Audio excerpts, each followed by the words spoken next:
임신하면 대표적으로 팥, 율무 먹지 마라. 그리고 땅콩 먹으면 아기한테 아토피 일으킨다. 또 매운 음식 먹지 마라. 회 먹으면 안 되지만 싱싱한 건 상관없다. 너무 여러 가지 의견이 분분하고 난무하는데 여러분 오늘은 카더라 통신의 이 혼동 속에서 제가 구해드리겠습니다. 구글링과 전문가의 의견 그리고 이제 많은 해외 자료를 통해서 오늘 총정리해봤는데요. 영상 끝까지 보시면 도움이 많이 되실 텐데 어떤 음식은 임신 초기에는 안 좋지만 오히려 임신 막달에는 좋고요. 또 임신 중에는 안 좋지만 출산하고 나서는 좋아요. 이런 음식들 하나하나 짚어드리도록 할게요. 안녕하세요. 로지아 출산연구소 대표 둘라 로지아입니다. 여러분 임신해서 먹으면 안 되는 음식에 공통 키워드가 있어요. 바로 자궁수축 유발이죠. 이 자궁수축을 조기에 유발하게 되면 결국 우리가 이제 조산을 할 수도 있고 태아까지 위험해지기 때문에 이런 음식들 조심해라 라는 말이 많은데 자궁수축을 유발하는 데는 크게는 이제 두 가지 요인이 있겠죠. 어떤 음식을 먹었을 때 그 음식 자체가 갖고 있는 효능 때문에 그리고 두 번째는 배탈이 나서 또 심한 배탈 때문에 자궁수축을 유발할 수가 있고요. 마지막으로 이제 식중독이나 세균 감염 등으로 태아가 위험해질 수가 있어요. 임신하면 먹으면 안 되는 음식 제일 많이 들어보신 게 팥이랑 율무죠. 그런데 팥 같은 경우는 임산부 변비 개선도 되고 철분도 많이 있고 또 피로 회복도 되기 때문에 임산부에게 사실은 되게 좋은 음식이에요. 그런데 다만 이 팥이 좀 찬성질이 있고 이걸 좀 많이 먹었을 때 자궁수축을 유발할 수 있다라는 이야기가 있죠. 그건 실제고요. 하지만 이 많이 먹었을 때라는 기준이 상당히 애매모호한데 율무를 예를 들어 볼게요. 율무를 얼마나 먹었을 때 자궁수축을 일으킬지 쥐실험을 해봤어요. 그랬더니 1kg당 1g 정도 먹었을 때 우리가 자궁수축을 유발할 수 있다. 즉 임산부가 50kg가 나가면 50g의 율무를 먹어야 되는데 이렇게 먹으려면 얼마나 먹어야 될까요? 이 50g의 율무를 먹으려면요. 시중에 팔고 있는 율무차 300포를 먹어야 된다고 해요. 300포를 한 번에 먹을 수 있는 사람, 먹는 사람은 거의 없죠. 아니면 율무를 너무 좋아해서 생으로 막 드시거나 이런 경우는 거의 없기 때문에 팥이란 율무도 적절하게 드시면 좋고요. 단 팥이 좀 찬성질이 있으니까 이왕이면 팥빙수로 많이 드시기보다는 좀 드시고 싶다 그러면 팥 쪽까지 좀 따뜻한 음식을 드시면 좋을 것 같고 팥빙수 드시더라도 중간중간에 따뜻한 물 드셔가면서 좀 천천히 드시면 웬만해서는 자궁수축이 오지 않는다. 결론. 팥과 율무, 자궁수축을 유발할 수 있지만 너무 많이 먹지 않는 이상은 괜찮으니까 임신 중에도 가끔 생각나시면 드셔도 된다. 두 번째는 바로 꿀인데요. 이 꿀에는 보툴리움균이 있어서 임산부가 먹으면 안 된다. 이런 카더라라는 통신도 있지만 사실 이 정도의 균은 일반적으로 성인이 먹었을 때 괜찮다라는 게 정설이고요. 그러면 임산부도 먹어도 괜찮아요. 그런데 오히려 임산부가 조심해야 될 게 아니라 이거는 1세 미만의 아기에게 절대 먹이면 안 돼요. 특히나 공갈젖꼭지 이런데 발라서 물리면 안 되고 또 아기 주변에 이렇게 입 주변에 발라 먹여도 안 되고 손가락에 발라도 안 되는 아기는 영아 돌연사까지도 올 수 있는 위험이 있기 때문에 아기한테는 먹이시면 안 되고요.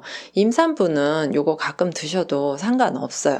꿀은 감기 걸렸을 때도 좀 드실 수 있고요. 생강차에도 조금 들어가 있고 또 유자차나 다양한데 조금씩 들어가 있는데 이거 드셨다고 큰일 나거나 그러지 않으니까 안심하고 드셔도 괜찮은데 다만 꿀을 드시고 나서 내가 좀 가스가 차거나 설사가 있다 이런 분들은 굳이 찾아서 꿀을 안 드시는 게 낫겠죠.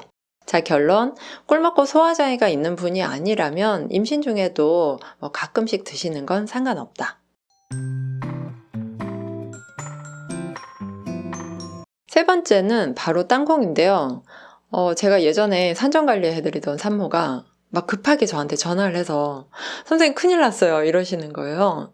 왜요? 그랬더니 친정엄마가 땅콩을 보내줬대요. 근데 찾아보니까 땅콩을 먹으면 아기가 이제 나중에 알러지가 생기거나 아니면 아토피가 생기거나 그럴 수 있다라고 글이 나와 있는데 저 어떡하면 좋아요? 이러면서 막 약간 흥분돼서 너무 걱정이 돼서 전화를 하셨더라고요.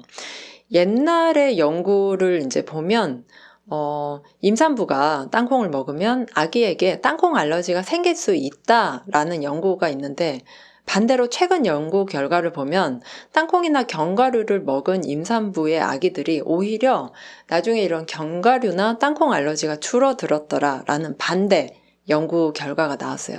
자, 결론은 뭐냐면 엄마에게 알러지가 있어도 아기에게는 그 알러지가 안 생길 수도 있고, 엄마에게 알러지가 없어도 아기에겐 생길 수 있기 때문에 진짜 복불복이기 때문에 그것까지는 알 수가 없고, 자, 땅콩을 먹었다고 해서 크게 아기가 잘못되거나 아기에게 알러지가 생긴다, 이거는 100%는 아니라는 거죠.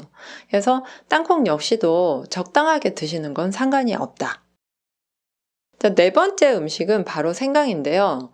제가 입덧 기간에 또는 두통이 있거나 좀 소화가 안 될 때 생강차 드세요 했더니 유튜브 댓글에 생강이 임산부에게 안 좋다는데 이런 거 근거 없이 정말 올리셔도 돼요? 라고 반박하셨는데, 해외 모든 자료를 찾아봤을 때도 생강차는 임신 중에 드시는 거 괜찮다, 안전하다고 나와 있어요.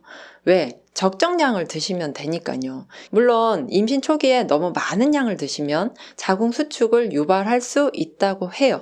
이 생강차 막 하루에 10잔씩 이렇게 드시면 곤란해요. 적정량은 하루에 1잔에서 2잔 정도고 1에서 2g 사이에 드시면 안전하고 구토나 소화 그리고 두통 여러 가지 것들을 좀 완화할 수 있으니까 생강차도 적절하게 드시면 괜찮습니다. 자, 5번째는 매운 음식인데요. 자, 매운 음식 먹으면 우리 아기에게 아토피 생긴다, 이런 이야기 또 많이 나오죠. 그런데 제가 임신 막달에 매운 음식 드세요, 자궁 수축을 조금 자극해 줄 수 있어요, 이런 말씀 드리는데, 사실 매운 음식 말고도 자궁 수축을 좀 자극할 수 있는 음식들은 앞에서 임신 초기에 또는 임신 중에 많이 먹으면 안 되는 음식들의 그 해답이 있죠. 그래서 율무차나 팥이 들어간 음식, 그리고 생강차나 이런 것들도 자궁 수축에는 또 도움이 되는데, 어쨌든 매운 음식 먹었을 때 아기에게, 태아에게 아토피가 생길 수 있다, 이거는 100% 낭설이에요. 왜? 아토피가 생기는 이 생리 기전을 우리가 아직 밝혀내질 못했어요. 그렇기 때문에 임신해서 매운 음식 먹는다고 우리 태어난 아기가 아토피가 생긴다, 이건 아니에요. 다만 너무 맵고 자극적인 음식은 어때요? 설사, 복통, 속쓰림, 갖가지 배탈이 일어날 수 있기 때문에 이걸로 인해서 자궁 수축을 유발할 수는 있어요. 그래서 너무 자극적이거나 너무 매운 거, 너무 짠 거, 너무 단 거, 이런 거는 임신 중에 피해 주시는 게 맞습니다. 오늘은 임신 중에 먹어야 될까 말아야 될까 하는 음식에 대해서 알아봤는데, 다음 시간에는 임신 중에는 이거는 좀 피하시면 좋아요, 또는 양 조절 요렇게 하세요 라는 것들에 대해서 더 자세히 알려드리도록 할게요. 임신하면 궁금한 것도 너무 많고 식단 관리도 어렵고 이렇게 어떤 걸 구분해서 먹어야 될지 또 막 찾아봐야 되고, 이런 게 사실 스트레스고 본인의 시간을 다 쓰는 거잖아요. 그럴 때는 저에게 산전관리 신청하셔서 상담도 받고 멘탈 케어도 받고 또 체력관리, 식단관리 다 받으시면 좋을 것 같고요. 여러분 만약에 30주가 넘으셨다면 이제 부부 출산교실 신청하셔서 좀 출산에 대해서 좀 제대로 잘 준비하시면 더 좋을 것 같습니다.